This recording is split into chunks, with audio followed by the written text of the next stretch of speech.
آج ویو 360 میں کیا امریکہ اور نیٹو کی یوکرین کے لیے فوجی امداد روس کو مزید اشتعال دلا سکتی ہے؟ جانیں گے جنرل ڈیوڈ پیٹریس سے۔ بلوچستان میں صحافیوں کو سیکیورٹی خطرات کے بعد اب روزگار کے مسائل کا بھی سامنا۔ کہا جی آپ کو چینل سے فارغ کر دیا گیا۔ یہ لفظ سننا تھا کہ میرے ایک دم ایسا ہو گیا جیسے کسی نے دل کو مٹھی میں بیچ لیا، میری جان نکل گئی۔ اور سمپلی امریکہ میں جانیں گے کہ تاریخی طور پر امریکی صدور کے میڈیا سے تعلقات کیسے رہے۔ میرے خیال میں یہ کسی نہ کسی انداز میں میڈیا کی آزادی کو متاثر کرتے ہیں، کیونکہ آپ ایسی خبریں دیتے ہیں جو کسی ایک فریق کے لیے سازگار ہوں۔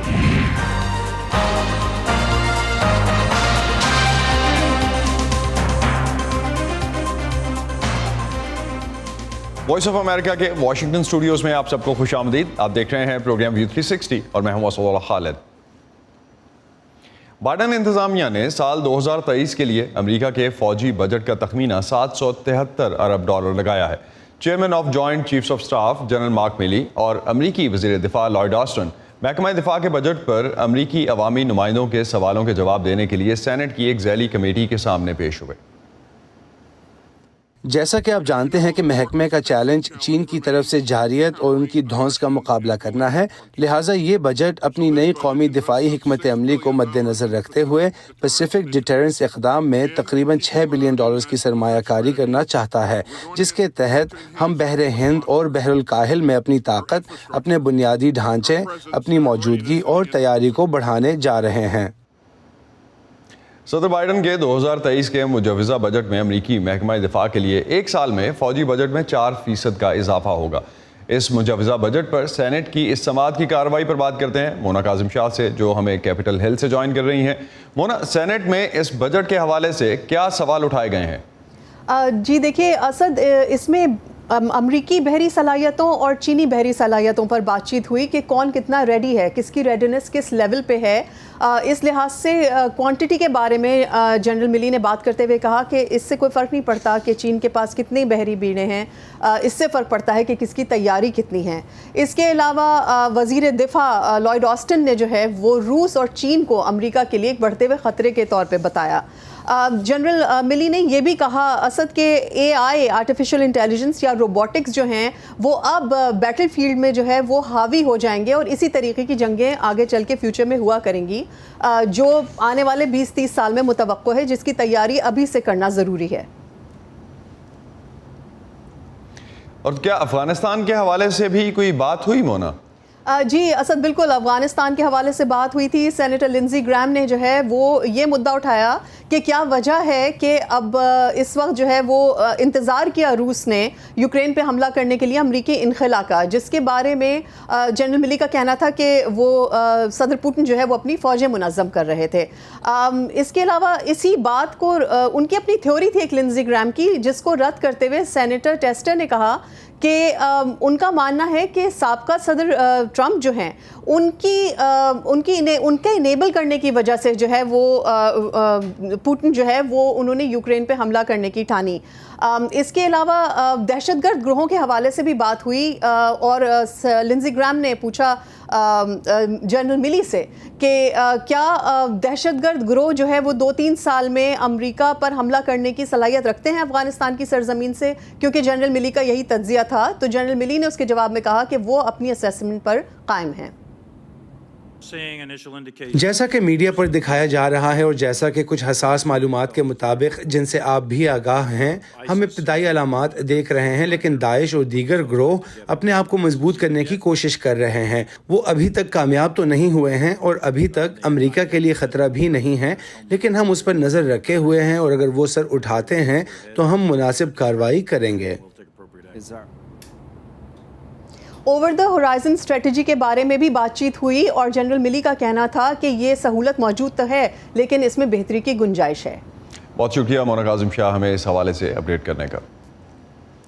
کیا امریکہ اور نیٹو کے یوکرین کو فوجی امداد مہیا کرنے سے خود ان کے اس جنگ میں ملوث ہو جانے کا خطرہ نہیں پیدا ہوگا؟ یہ سوال رکھا وائس آف امریکہ کی افغان سروس کی جیلا نوری نے CIA کے سابق سربراہ ریٹائرڈ جنرل ڈیوڈ پیٹریس کے سامنے۔ اس انٹرویو میں ڈیوڈ پیٹریس نے یوکرین جنگ اور افغانستان کی صورتحال کے حوالے سے کئی اور اہم سوالوں کے جواب بھی دیے۔ What they want to do is support the country that has been invaded. وہ جو کرنا چاہتے ہیں وہ اس ملک کو امداد دینا ہے جس پر روس کی جانب سے حملہ کیا گیا ہے، اور وہ اس حوالے سے خاصے محتاط رہے ہیں۔ امریکہ نے نو فلائی زون کے مطالبے کی مزاحمت کی ہے کیونکہ اس سے امریکی اور روسی طیارے ایک ہی فضائی حدود میں اکٹھے ہوتے، جس کا نتیجہ ممکنہ طور پر روسی طیاروں کے گرائے جانے اور ان کے فضائی اور دفاعی نظام کی تباہی کی صورت میں سامنے آتا۔ اس سے غیر ضروری طور پر جنگ کو پھیلانے اور روس کو اشتعال دلانے کا تاثر ابھر سکتا تھا، اس لیے انہوں نے نو فلائی زون قائم کرنے کے خلاف فیصلہ کیا۔ لیکن جو کچھ کیا گیا ہے وہ خاصا اہم ہے۔ وہ پیکج جو صدر بائیڈن نے امریکی کانگریس کے سامنے پیش کیا ہے اس میں $33 ارب کی اضافی رقم شامل ہے، جس سے یوکرین کو ہر قسم کا فوجی ساز و سامان اور اقتصادی امداد دی جائے گی۔ اس کے ساتھ روسی معیشت، مالی نظام اور پوٹن کے قریبی حلقے پر خاصی سخت پابندیاں بھی لگائی گئی ہیں۔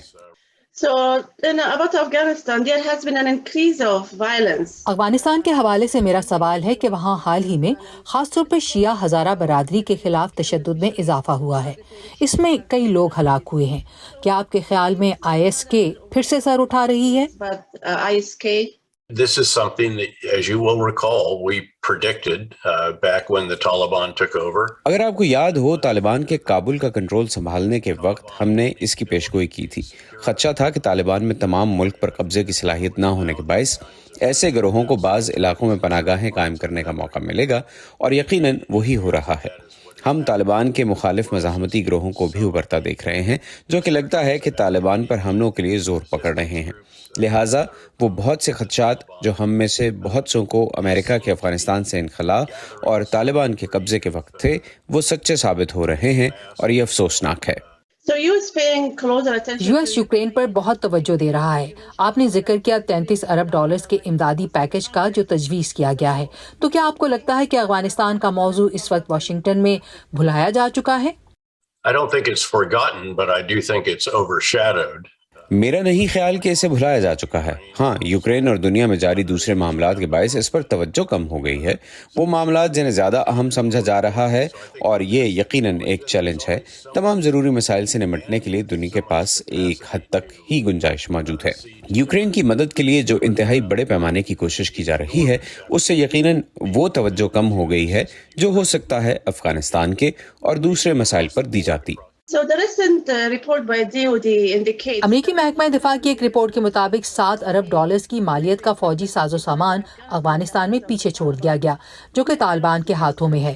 انٹرنیشنل سینٹر آف ٹیررزم کی ایک رپورٹ کے مطابق طالبان اپنی حکومت کو چلانے کے لیے سرمایہ اکٹھا کرنے کے لیے اس اسلحے کو بیچنے کی کوشش میں ہیں۔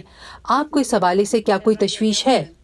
I don't think this is as serious as it sounds. میرا نہیں خیال یہ معاملہ اتنا تشویشناک ہے جتنا سنائی دیتا ہے۔ ہاں، اس بارے میں کچھ فکر موجود ہے۔ یقیناً اسلحے کے کچھ نظام، کچھ گولہ بارود اور دوسرا سامان ہے جو کہ قابل استعمال حالت میں ہے، لیکن مجھے نہیں لگتا کہ طیارے اور زیادہ تر گاڑیاں قابل استعمال حالت میں ہیں۔ طالبان کے پاس انہیں قابل استعمال حالت میں رکھنے کے لیے ان کے اسپیئر پارٹس اور ان کی مرمت کے لیے ضروری علم بھی نہیں۔ ہاں، کچھ اسلحہ ایسا ہو سکتا ہے جس کے لیے ہمیں تشویش ہونی چاہیے، اس پر ہمیں نظر رکھنی ہوگی تاکہ وہ غلط ہاتھوں میں نہ چلا جائے۔ what is your take on Afghan National Resistance Front? Afghan national resistance front کے بارے میں آپ کی کیا رائے ہے؟ کیا وہ طالبان لیڈرشپ کو چیلنج کر سکتے ہیں؟ I don't think it can challenge the leadership of the Taliban. I think it can make میرا نہیں خیال کہ وہ طالبان کی لیڈرشپ کو چیلنج کر سکتے ہیں، لیکن وہ ان کے لیے مسائل ضرور پیدا کر سکتے ہیں، جیسا کہ وہ ملک کے کچھ حصوں میں کرتے آئے ہیں۔ پہلے کی طرح جب طالبان 1995 سے 2001 تک اقتدار میں تھے، کچھ علاقے ایسے رہیں گے جو طالبان کی مزاحمت کریں گے، جو کہ طالبان کے بنیادی اصولوں سے اتفاق نہیں کرتے، خاص طور سے بقول ان کے طالبان کی اسلامی نظریات کی مسخ شدہ تشریح سے۔ اس کے علاوہ لسانی اور فرقہ وارانہ تقسیم بھی موجود ہے، تو جب ایسے تفرقات موجود ہوں تو مزاحمت جاری رہے گی۔ ہم نے ابھی اس مزاحمت کو کوئی بڑی شکل اختیار کرتے نہیں دیکھا، لیکن مختلف مزاحمتی گروہوں کے اکٹھے ہونے سے متعلق کچھ اشارے موجود ہیں۔ دیکھنا ہوگا کہ انہیں اس کے لیے کافی وسائل مل پاتے ہیں یا نہیں۔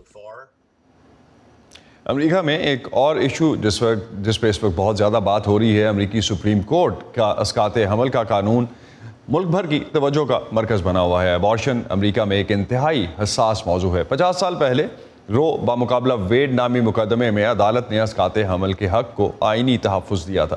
مگر یہ معاملہ آج بھی متنازع ہے۔ حال ہی میں امریکی نیوز سائٹ پولیٹیکو ایک عدالتی دستاویز سامنے لے کر آیا ہے جس سے پتہ چلتا ہے کہ ملک کی اعلیٰ ترین عدالت اس فیصلے کو ختم کرنے کا سوچ رہی ہے۔ صدر بائیڈن نے اس امکان پر سخت تشویش کا اظہار کیا ہے۔ وائس آف امریکہ کی سارہ زمان اس کی مزید تفصیل بتا رہی ہیں۔ آج سے 50 سال قبل سن 1973 میں امریکی سپریم کورٹ نے ایک تاریخی فیصلہ دیا تھا جس کے تحت امریکہ میں اسقاط حمل کے حق کو آئینی تحفظ دیا گیا تھا، اور عدالت نے اپنے فیصلے میں کہا تھا کہ امریکہ میں کسی بھی عورت کو ریاست کی جانب سے بغیر کسی روک ٹوک کے تب تک ایبورشن کرانے کا حق حاصل ہے جب تک کہ رحم مادر میں موجود بچہ رحم کا باہر سانس لینے کے لیے اور زندہ رہنے کے لیے صلاحیت نہیں رکھتا، اور اس کے بعد کی بھی جو سٹیجز آتی ہیں ان میں بھی محدود پیمانے پہ ایبورشن کی اجازت دی گئی تھی، لیکن یہ فیصلہ ہمیشہ سے ہی متنازع رہا تھا۔ ان دنوں امریکی سپریم کورٹ جس مقدمے کا فیصلہ دینے کی تیاری کر رہی ہے اس کا تعلق ریاست مسیسپی کے ایک ایبورشن لاء سے ہے۔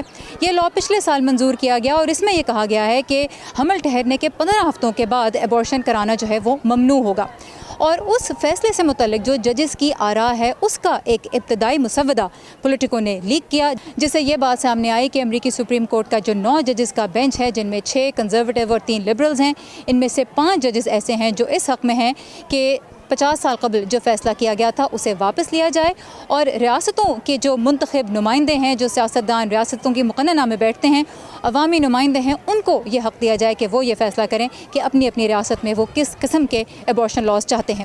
لیکن اس کا مطلب یہ ہے کہ اگر جو پروٹیکشن 50 سال سے ملی ہوئی تھی وہ ختم ہو جاتی ہے تو پھر ایبورشن کے بارے میں جو حقوق ہیں وہ بہت محدود بھی ہو سکتے ہیں، اور گٹماخر انسٹیٹیوٹ جو دنیا بھر میں ہی تولیدی صحت سے متعلق امور پہ کام کرتا ہے اس کی تحقیق یہ بتاتی ہے کہ کم و بیش 26 ریاستوں میں ایبورشن پہ امریکہ میں پابندی بھی لگ سکتی ہے۔ I think it's everybody's issue. یہ ہم سب کا مسئلہ ہے، اس کا تعلق اپنے جسم پر اختیار سے ہے۔ ایسی پریگننسیز ہوتی رہیں گی جن میں طبی وجہ سے بچہ پیدا نہیں کیا جا سکتا یا معاشی اور معاشرتی مسائل کے سبب۔ یہ بہت اچھا موقع ہے کہ ریاستیں حاملہ خواتین کی مدد کے بہتر طریقے ڈھونڈیں۔ جو مسودہ لیک ہوا ہے وہ ججز کی رائے کا ابتدائی مسودہ ہے، جو حتمی فیصلہ ہے وہ جون کے آخر اور جولائی کے اوائل میں متوقع ہے۔ وہ فیصلہ اس سے مختلف بھی ہو سکتا ہے جس کا اشارہ اس مسودے سے مل رہا ہے، لیکن اگر سپریم کورٹ اپنا 50 سال پرانا فیصلہ بدل لیتی ہے تو اس سے امریکہ میں ایبورشن کے بارے میں جو اختلاف رائے پایا جاتا ہے اس کا اختتام نہیں ہوگا۔ سارہ زمان ہمیں ڈیٹیلز بتا رہی تھیں جس طرح سے یہ معاملہ اس وقت دوبارہ سے ڈسکشن میں ہے اور اس پہ کافی حد تک احتجاج بھی ہو رہا ہے۔ اگرچہ اسقاط حمل امریکہ میں ایک متنازع سیاسی معاملہ ہے، پیو ریسرچ کے ایک جائزے کو اگر ہم حالیہ جائزہ جو ہے اس پہ اگر نظر ڈالیں تو امریکیوں کی اکثریت 59% اسقاط حمل کے حق کی حامی ہے۔ سپریم کورٹ کے ججز کی آراء پر مبنی اس دستاویز کا لیک ہونا بھی اس وقت ایک بڑا مسئلہ بنا ہوا ہے، کیونکہ حتمی فیصلہ آنے سے پہلے ججز کے درمیان رائے کا تبادلہ ایک خفیہ عمل ہوتا ہے۔ امریکی چیف جسٹس جان رابرٹس نے اس لیک کی تحقیقات کا حکم دیا ہے۔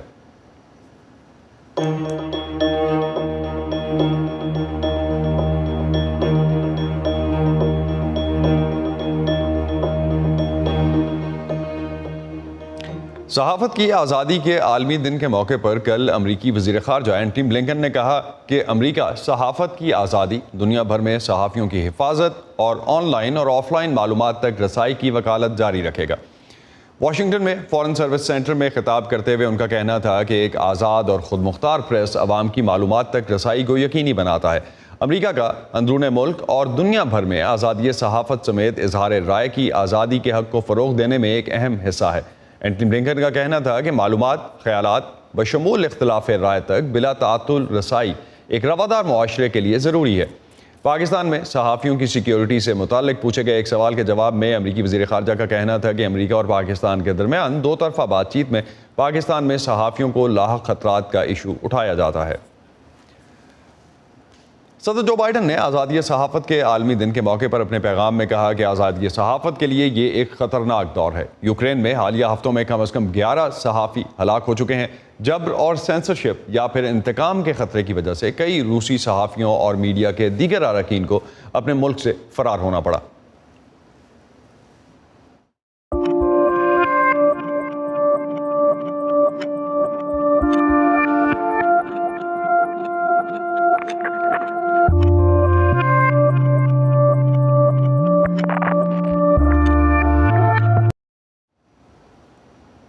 ترقی پذیر ممالک کی حکومتوں کے میڈیا سے تعلقات میں تناؤ کی خبریں تو بہت عام رہتی ہیں، لیکن امریکہ کے مختلف صدور کے میڈیا سے تعلقات کیسے رہے، یہ جاننے کی کوشش کی فائزہ بخاری نے آج کے سمپلی امریکہ میں۔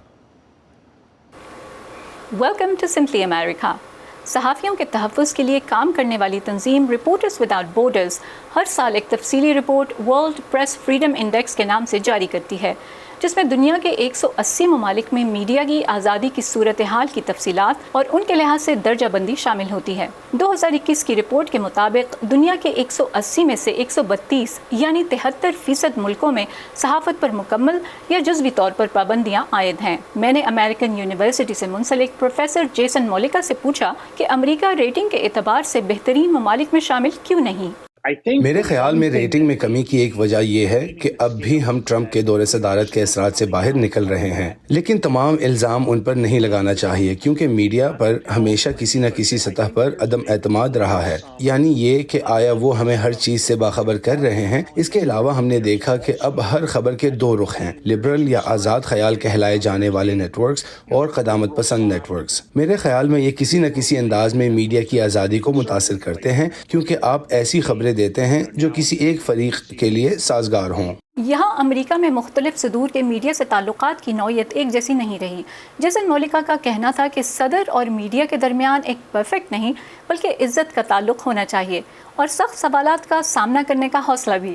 ان کے مطابق پچھلے تقریباً 20 سالوں میں امریکی صدور کے میڈیا سے پرفیکٹ نہ صحیح لیکن اچھے تعلقات تھے، تاہم صدر ٹرمپ کا معاملہ کچھ مختلف تھا۔ صدر ٹرمپ کے 4 برس میں ان کے میڈیا کے ساتھ بہت ہی جارحانہ تعلقات رہے۔ میڈیا ایک طرح سے دشمن تھا۔ ہم نے کئی بار دیکھا کہ انہوں نے خاص طور سے نشاندہی کر کے کہا کہ آپ فیک نیوز ہیں۔ اگر آپ میڈیا میں صدر کی حمایت نہ کرتے تو آپ برے بن جاتے۔ یہ صدر کے لیے اپنی ذمہ داریوں سے عہدہ برا ہونے کا بہترین طریقہ نہیں ہے۔ صدر کو میڈیا کی اور میڈیا کو صدر کی ضرورت ہوتی ہے۔ اگر آپ اوباما انتظامیہ کو دیکھیں تو اس کے میڈیا سے کافی اچھے تعلقات تھے، لیکن پریس کے بہت سے ارکان اس حقیقت پر انتظامیہ پر نکتہ چین تھے کہ وہ معلومات کو کنٹرول کرتی تھی۔ بش انتظامیہ 11 ستمبر کے واقعے کے بعد کے دور سے ڈیل کر رہی تھی، اس لیے وہ سب سے زیادہ حقائق پر مبنی معلومات دینے کی کوشش کر رہی تھی، لیکن جب مشرق وسطیٰ، عراق اور افغانستان میں حالات بگڑنے لگے اور پھر امریکی معیشت کی صورتحال، تو ہم نے اسے بیشتر دفاعی انداز میں دیکھا۔ صدر بائیڈن بہت حد تک پہلے ہی دن سے میڈیا کے ساتھ رابطے دوبارہ بحال کرنے کے لیے کھلا ذہن رکھتے تھے۔ آپ دیکھتے ہیں کہ پریس بریفنگز جارحانہ نہیں ہوتی، لیکن کیا بائیڈن انتظامیہ ہر بات سچ کہتی ہے؟ ہم کہہ سکتے ہیں کہ شاید ہر بات مکمل حقیقت پر مبنی نہ ہو، لیکن وہ ہر بات پر جھوٹ نہیں بولتے۔ ایڈلمن ٹرسٹ کے ایک سروے کے مطابق 28 ملکوں کے 59% افراد صحافیوں پر اعتبار نہیں کرتے کیونکہ ان کے مطابق صحافی جان بوجھ کر غلط معلومات کے ذریعے عوام کو گمراہ کرتے ہیں۔ جیسن مولیکا سمجھتے ہیں کہ امریکی عوام عام طور پر اپنے پسندیدہ میڈیا نیٹ ورکس پر اعتبار کرتے ہیں، لیکن اگر وہ مزید معلومات چاہیں تو دوسرے ذرائع تک رسائی بھی حاصل کر سکتے ہیں۔ آپ پاکستانی میڈیا پر کس حد تک اعتبار اور انحصار کرتے ہیں اور خبروں تک بلا رکاوٹ رسائی آپ کے لیے کتنی اہم ہے؟ آزادی صحافت کے لیے کام کرنے والی بین الاقوامی تنظیموں کی رپورٹس کے مطابق صوبہ بلوچستان کے میڈیا ورکرز دیگر صوبوں کے صحافیوں کے مقابلے میں زیادہ مشکلات سے کام کر رہے ہیں۔ صوبے میں 2 دہائیوں کے دوران 45 کے قریب صحافی مارے گئے، تاہم صحافیوں کا کہنا ہے کہ ان دنوں اس سے بھی بڑا مسئلہ صحافیوں کی بے روزگاری اور خراب مالی حالات کا ہے۔ کچھ میڈیا نیٹ ورکس بند ہونے کے بعد صحافی کس مشکل میں زندگی گزار رہے ہیں، جانتے ہیں کوئٹہ سے مرتضیٰ ظاہری کی اس رپورٹ میں۔ صحافت پر حملے۔ بلوچستان یونین آف جرنلسٹ کے مطابق صوبے کے شورش زدہ علاقوں میں 2 دہائیوں کے دوران 45 صحافی فرائض کی انجام دہی کے دوران اپنی جانوں سے ہاتھ دھو بیٹھے ہیں۔ دوسری جانب صوبے کے صحافیوں کو بڑھتی ہوئی مالی اور معاشی مشکلات کا بھی سامنا ہے۔ کوئٹہ سے تعلق رکھنے والے نجی چینل کے کیمرہ مین اور ویڈیو ایڈیٹر جمیل احمد کو گزشتہ سال جنوری میں ملازمت سے نکال دیا گیا۔ آج کل وہ شدید معاشی مشکلات سے دوچار ہیں۔ 3 جنوری 2021 کو پھر دوبارہ میں ڈیوٹی پر گیا، پھر کوریج پہ گئے، کوریج سے واپس آئے تو پیون نے کہا کہ جی سر آپ کو اوپر بلا رہے ہیں۔ میں چلا گیا، میں نے جا کے خیر خیریت پوچھی تو سر نے مجھے ہاتھ میں میرا ایک لیٹر تھما دیا۔ میں نے کہا سر یہ کیا ہے؟ کہا جی آپ کو چینل سے فارغ کر دیا گیا ہے۔ یہ لفظ سننا تھا کہ میرے ایک دم ایسا ہو گیا جیسے کسی نے